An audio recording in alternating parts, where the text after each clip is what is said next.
Protocolo ATLS. Nosotros somos del grupo 5, conformado por Nicole Sangucho, Paola Triviño, Jairo Zúñiga, Eric Sinche y Alexander Samaniego. Trauma abdominal. Se denomina trauma abdominal cuando este compartimento orgánico sufre la acción violenta de agentes que producen lesiones de diferente magnitud y gravedad en los elementos que constituyen la cavidad abdominal, sean estos de pared, continente o de contenido, vísceras, o de ambos a la vez. Un traumatismo abdominal es una lesión grave en el abdomen, bien sea por golpes contusos o por heridas penetrantes. El traumatismo abdominal es una causa frecuente de discapacidad y mortalidad significativa, debido a potenciales heridas anatómicas y funcionales de las vísceras y tejidos blandos abdominales, incluyendo el hígado, intestino, médula espinal o los grandes vasos sanguíneos. Las lesiones abdominales son urgencias médicas, que si no son tratadas rápida y adecuadamente, pueden dar como resultado la muerte. Los signos y síntomas de un trauma abdominal incluyen dolor abdominal, digestión, distensión o rigidez abdominal y moretones en la pared externa del abdomen. Todo trauma abdominal presenta un riesgo grave de pérdida de sangre e infección. El diagnóstico puede implicar la ecografía, tomografía computarizada y el lavado peritoneal, y el tratamiento con frecuencia incluye la cirugía. En caso de un accidente que deje como resultado este tipo de trauma, dependiendo de la gravedad de la situación, se requiere pedir atención especializada en el manejo del protocolo ATLS. En el ejemplo podemos observar que una persona se golpea en el abdomen y por lo tanto, al llegar la ayuda, en este caso se necesita el tercer paso de Glasgow, que es ejercer presión sobre las clavículas para que la persona reaccione. Aquí podemos observar otro ejemplo en el que una persona recibe un golpe abdominal al frenar bruscamente. Traumatismo neurológico.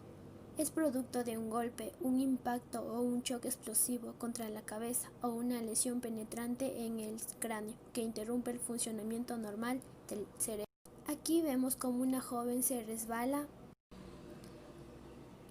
y su acompañante no tiene el conocimiento adecuado para poder ayudarla. En esta situación se debe pedir ayuda. Una vez obtenida la ayuda, se tendrá que aplicar el protocolo ATLS, paso por paso, revisando la ventilación de la vía aérea en su correcto orden para confortar al paciente, en la que se aplica la escala de Glasgow, la cual se divide en 3 pasos: la verbal, la corporal y provocando un dolor físico en sus 2 clavículas, para que la joven reaccione.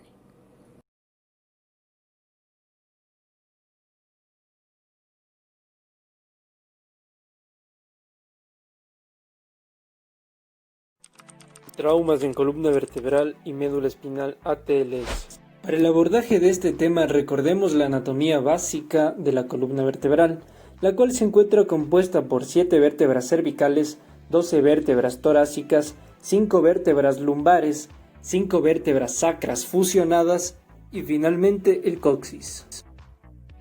Con esto en mente observemos el siguiente escenario.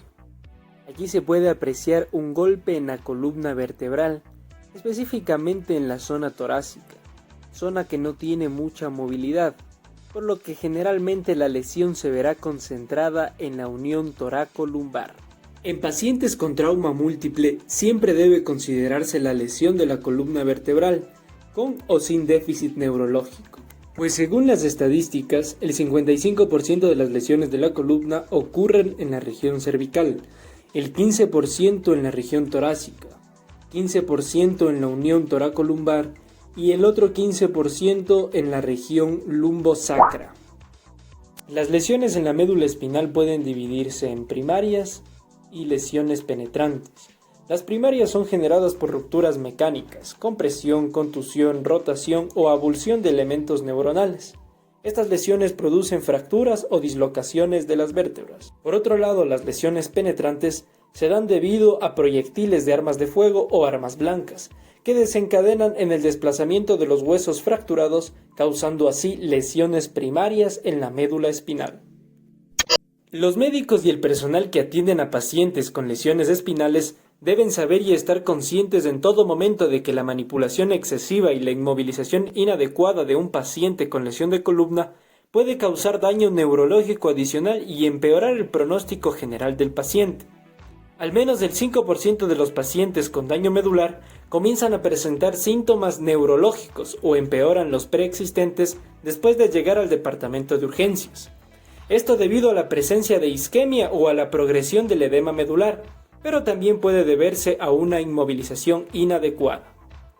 Mientras la columna del paciente esté protegida, la evaluación y la exclusión de una lesión de la columna se puede diferir de forma segura, especialmente cuando existe inestabilidad sistémica, por ejemplo, hipotensión y respiración inadecuada. El programa de soporte vital avanzado en trauma o ATLS, en casos de traumatismo en la columna vertebral, se enfoca principalmente en la correcta restricción de la movilidad espinal, la evaluación neurológica mediante los puntos claves sensoriales dermatomas y miotomas, además de la correcta exploración, diagnóstico y tratamiento del paciente para evitar causar más daño tanto en la etapa prehospitalaria como en la etapa hospitalaria. Este tipo de traumatismos a nivel vertebral es importante evaluar la función sensorial y motora para determinar así si existe una lesión completa en la médula espinal. Esta evaluación deberá considerar la revisión de la respuesta motora, la transmisión del dolor, la sensación de la temperatura, el sentido de posición y el sentido de vibración. También se evaluará la columna vertebral buscando lesiones, inestabilidad o daño en los nervios, mediante la respuesta verbal al dolor, los signos de lateralización o la palpación en busca de dolor o deformidades. Entre los hallazgos que pueden existir en esta zona se encuentran fracturas o luxaciones. En el medio intrahospitalario, estos hallazgos deberán ser confirmados por una radiografía simple, una tomografía axial computarizada o una resonancia magnética. La evaluación del sistema músculo-esquelético también está ligada con las lesiones en la columna torácica lumbar o neurológica, pues en base a los hallazgos de este examen y mecanismos de lesión podemos considerar afectación en estas zonas. Para finalizar, citaré las recomendaciones del ATLS en caso de daño en la columna vertebral. Primero, cuando estén indicados, realice estudios de diagnóstico por imágenes tan pronto como las lesiones que amenazan la vida hayan sido tratadas. Segundo, documente la historia clínica del paciente y el estado físico con el fin de establecer una base para los cambios en el estado neurológico del paciente. Tercero, las lesiones de la médula espinal pueden ser completas o incompletas. Evalúe si involucran la médula espinal a cualquier nivel. Cuarto, es necesario tratar primero las lesiones que ponen en riesgo la vida del paciente, minimizando el movimiento de la columna vertebral. Quinto, establezca y mantenga una adecuada inmovilización del paciente hasta que se hayan descartado lesiones de la columna vertebral y de la médula espinal. Sexto, cuando se sospeche o detecte de cualquier lesión en la columna vertebral, se debe solicitar una interconsulta temprana con el neurocirujano o el ortopedista. Séptima y última recomendación. Es imperativo trasladar a los pacientes con fracturas vertebrales o lesiones de la médula espinal a una institución médica especializada.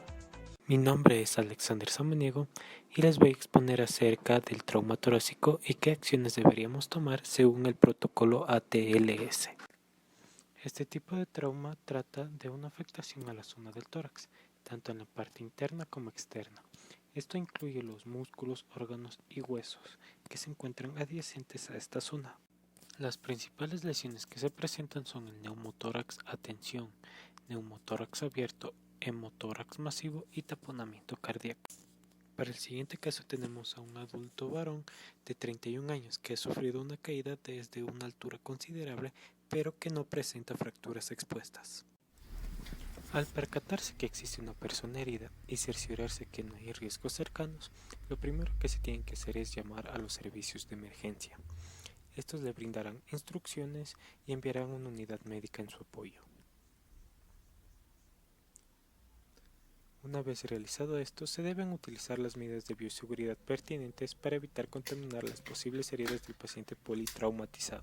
Posteriormente se procede a la revisión primaria, donde se verifican los signos vitales, como el pulso, se verifica la respiración y la respuesta a estímulos neurológicos. Una vez realizado esto, se procede al proceso de palpación, teniendo mucho cuidado de no lastimar a la persona. Se revisan los guantes para cerciorarse que no exista sangre de alguna herida abierta. Tras haber descartado el daño neurológico, continuamos con la palpación. En este caso, nos podemos dar cuenta que existe una falta de movimiento respiratorio y una respuesta al dolor en la zona del pulmón izquierdo.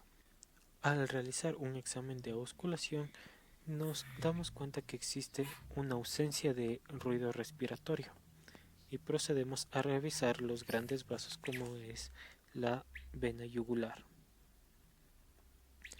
Tras revisar esta, nos damos cuenta que existe una ingurgitación y podemos sospechar un posible neumotórax. Con este posible diagnóstico, lo mejor es llamar a los servicios de emergencia para que nos brinden instrucciones de cómo mantener a nuestro paciente. Traumatismo en extremidad del brazo. La escena puede presentarse en cualquier momento y así producirse una fractura. Al momento de ayudar a la víctima, debemos de hacerlo de una manera cuidadosa y no mover la parte lesionada. Debemos descubrir cuidadosamente la parte afectada con precaución para así poder decir si hay alguna deformación en el hueso. Luego debemos colocar una férula. Esta puede ser de cartón o folder o lo que tengamos a la mano. Luego, con la ayuda de una venda, debemos recubrir la férula dando vuelta con la venda de arriba y hacia abajo, no con mayor presión, solo debemos sujetar la férula con la zona afectada. Y por último, así podemos trasladar a la víctima a un centro de salud más cercano. ATLS, Soporte Vital Avanzado en Trauma. El Soporte Vital Avanzado en Trauma es un programa de entrenamiento orientado a médicos para el tratamiento agudo de pacientes traumatizados, creado por el Dr. James Steiner en 1976 y desarrollado por el Colegio Americano de Cirujanos. Este programa ha sido adoptado alrededor del mundo por más de 30 países. Su objetivo es enseñar un método de abordaje estandarizado para pacientes traumatizados. Su primera edición apareció en 1980. El protocolo ATLS consta de 5 pasos a tratar en la revisión primaria que podemos recordar gracias a las primeras 5 letras del abecedario por sus nombres en inglés. Para el primer paso tenemos Airway, vía aérea con control de columna cervical. Para el segundo paso tenemos Breathing and Ventilation, ventilación y respiración a través de movimientos respiratorios y saturación de O2. Para el tercer paso tenemos Circulation, circulación con control de hemorragias. Para el cuarto paso tenemos Disability, daño neurológico. Para el quinto paso tenemos Exposure and Environment, exposición del paciente con prevención de la hipotermia. La vía aérea. La vía aérea constituye la unión entre el mundo exterior y las unidades respiratorias. Se puede considerar vías aéreas a la parte superior del aparato respiratorio, por la que discurre el aire hacia los pulmones donde se realizará el intercambio gaseoso. Se subdivide en 2 porciones, superior e inferior. La porción superior está constituida por la nariz, cavidad oral y faringe, en tanto que la inferior conforman la laringe, la tráquea y el árbol bronquial. Una obstrucción de las vías aéreas se produce cuando algo impide que el aire entre a las vías aéreas de los pulmones y salga de ellas. Este constituye la causa más frecuente de insuficiencia respiratoria en la infancia. Cuando ésta se produce a nivel extratorácico se denomina obstrucción de las vías aéreas altas y cuando la obstrucción se produce a nivel intratorácico se conoce como obstrucción de las vías aéreas bajas. Esta obstrucción puede ser clínica cuando va a estar condicionada por el tamaño del cuerpo extraño, su localización su composición, ya sea vegetal, metálico, plástico, entre otros, el grado de obstrucción que produce y por el tiempo que permanece dentro del árbol respiratorio. Los principales síntomas de una obstrucción de las vías aéreas son agitación, alteración de la conciencia, retracción intercostal durante la respiración, empleo de músculos accesorios, respiración ruidosa en el caso que existan lesiones y un enfisema subcutáneo. Estas obstrucciones se pueden dar por atragantamiento, por la lengua, sangre, vómito, una pieza dentaria, una fractura facial o por un cuerpo extraño dentro de las vías respiratorias. Para tratar obstrucciones a las vías aéreas se pueden aplicar diferentes maniobras dependiendo el caso que se esté tratando. Una de las maniobras más sencillas es dejar toser a quien tiene la obstrucción, animarla a que siga tosiendo y no realizar maniobras de extracción. En el caso que la obstrucción sea más grave, se pueden aplicar cánulas orofaringeas o nasofaringeas, la intubación traqueal, mascarilla laringea y la aplicación de cricotiroidotomía. Para el manejo de la vía aérea, primero debemos realizar preguntas sencillas dirigidas al paciente y verificar su estado de conciencia. Se coloca oxígeno y se retira cualquier objeto con riesgo de causar obstrucción en la vía aérea. Para realizar una intubación debemos elevar la cara anterior del mentón tomando la mandíbula haciendo referencia alrededor de sus ángulos. Se sitúan las cánulas de Mayo o orofaringeas, que estas no deben ser colocadas en pacientes conscientes porque pueden provocar vómito. Se debe colocar el tubo en la parte interna de la tráquea en el caso que el paciente esté desaturado o inconsciente. El paciente debe estar conectado a una fuente de oxígeno y se debe confirmar su correcta colocación con el uso de un estetoscopio. Ventilación y respiración. En fisiología se llama ventilación pulmonar al conjunto de procesos que hacen fluir el aire entre la atmósfera y los alvéolos pulmonares a través de los actos alternantes de inspiración y expiración. Asegurar una correcta oxigenación y ventilación del paciente. Valorar frecuencia respiratoria, trabajo respiratorio, movimientos anormales, bolet, disociación tóraco-abdominal, asimetrías y heridas. En todos los casos se administrará O2 a alto flujo. En los pacientes intubados se conectará respirador volumétrico. Evitar y corregir la hiperventilación. Va dirigido a excluir 4 lesiones importantes. Neumotórax, atención. Presencia de hipertensión o asimetría del tórax. Aquí se colocaban las bránulas en el segundo espacio intercostal en la línea media clavicular, transformando el neumo, atención, en uno simple. Luego colocación del tubo pleural, quinto espacio intercostal, línea media o axilar anterior. Neumotórax abierto. Cierre oclusivo parcial con apósito impermeable estéril del defecto de pared. Colocación posterior del DET con acceso distinto a la herida de pared. Hemotórax masivo. Valorar posible indicación quirúrgica. Tórax inestable con contusión pulmonar. Hemorragias. La sangre se encuentra circulando en el interior de los vasos sanguíneos, arterias, venas y capilares. Cuando alguno de estos vasos sanguíneos se rompe, la sangre sale de su interior originando una hemorragia. Las hemorragias que se producen lentamente le permiten al organismo tener mecanismos compensatorios como sed, oliguria, vasoconstricción y la producción acelerada de glóbulos rojos. Tipos de hemorragias. Externas. Salida de sangre hacia el exterior del cuerpo. Se puede evaluar su compromiso. Las hemorragias más importantes se producirán en las extremidades porque las arterias pasan de forma más superficial. Internas. El daño no se puede evaluar, pero sí se puede sospechar por tipo de accidente, signos y síntomas de shock, por lo que las hemorragias internas se deben considerar como graves. Exteriorizadas.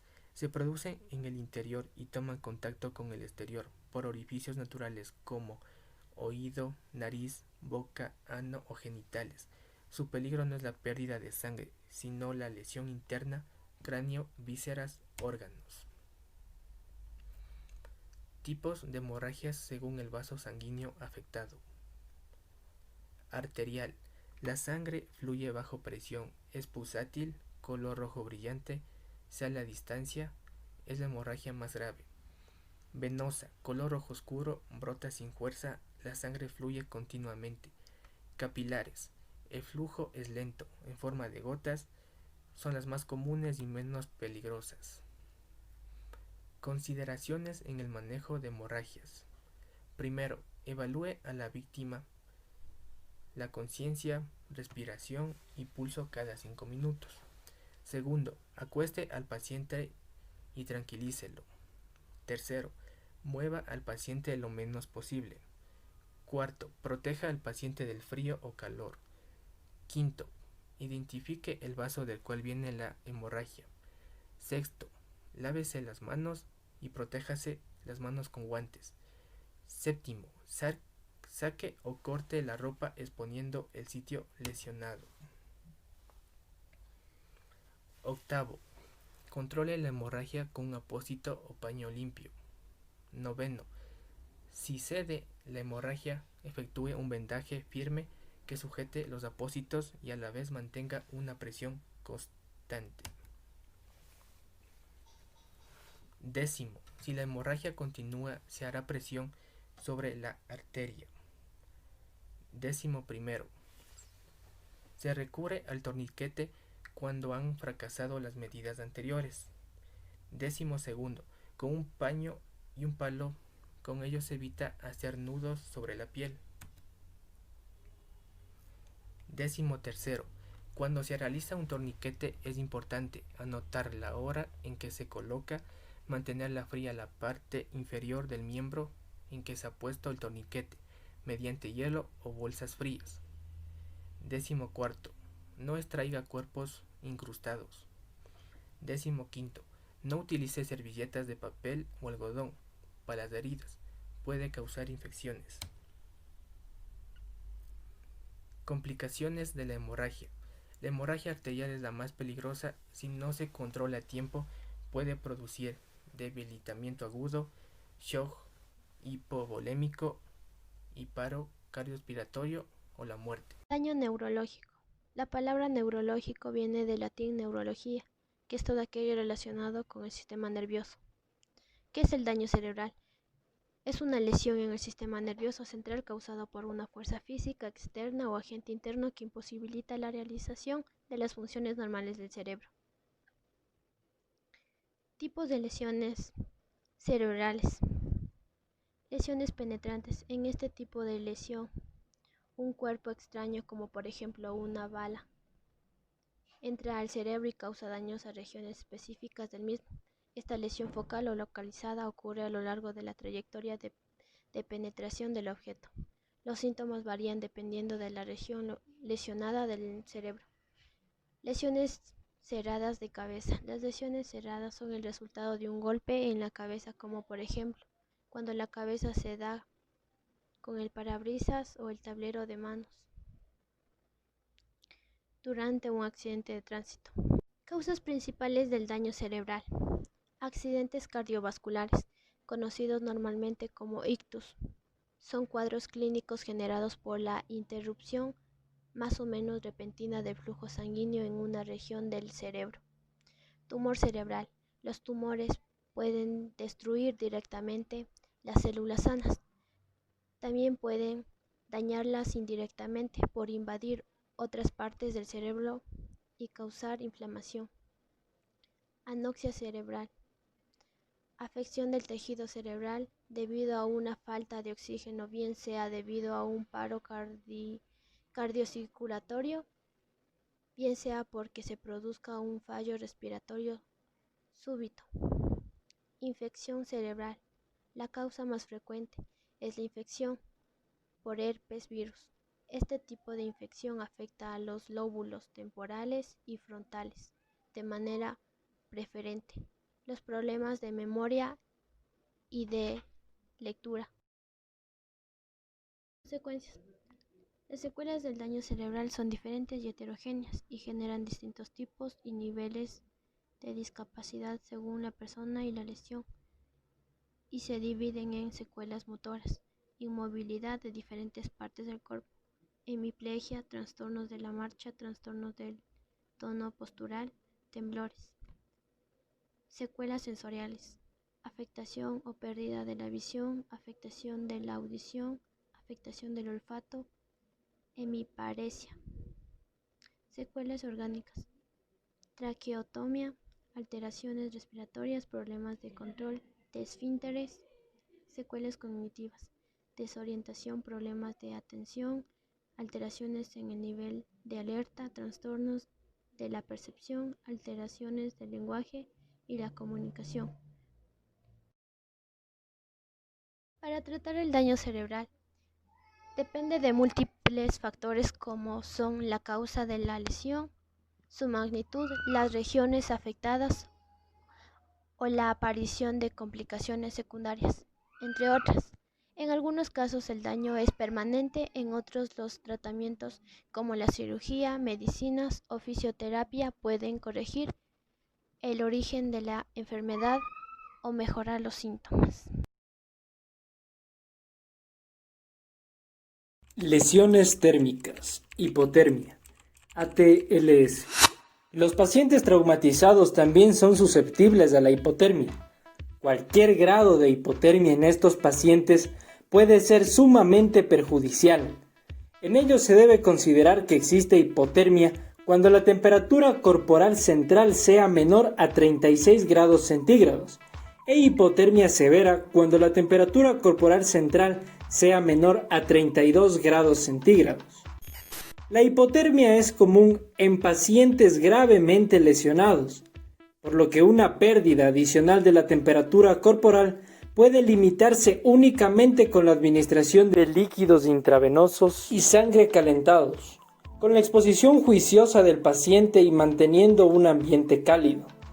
Evitar la hipotermia iatrogénica durante la exposición y la administración de líquidos es importante, porque esta situación puede agravar la coagulopatía.